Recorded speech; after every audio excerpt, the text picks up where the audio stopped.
Je vais vous présenter en 2 minutes comment lire les étiquettes quand on est allergique alimentaire. Je me présente, je suis Angélique Doc, je suis diététicienne spécialisée dans les allergies alimentaires.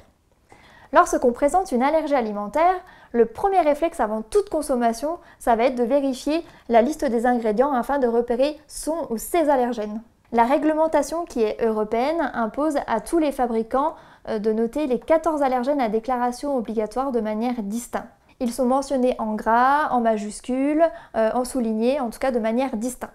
Il ne faut surtout pas se fier à la dénomination de vente ou à la photo sur l'emballage. Exemple avec ces gâteaux pour le goûter des enfants. On s'attend à retrouver effectivement du blé, du lait, des œufs.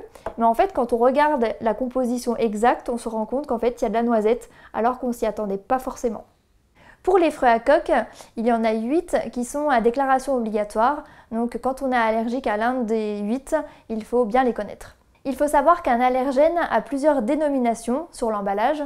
En effet, arachide et cacahuètes, ce sera la même chose. Le lait est retrouvé sous la mention lait bien sûr, mais aussi lactosérum, beurre, babeur, crème, protéines de lait. À savoir que la dénomination lactose est obligatoire, mais ne pose aucun problème à un patient allergique aux protéines de lait de vache, étant donné que c'est un sucre. Mais qu'en est-il des allergènes qui ne sont pas à déclaration obligatoire? Effectivement, si je prends l'exemple de saucisses transformées, qui contient notamment la mention protéines de pois, le pois n'étant pas à déclaration obligatoire, ça ne sera pas écrit de manière distincte dans cette liste des ingrédients.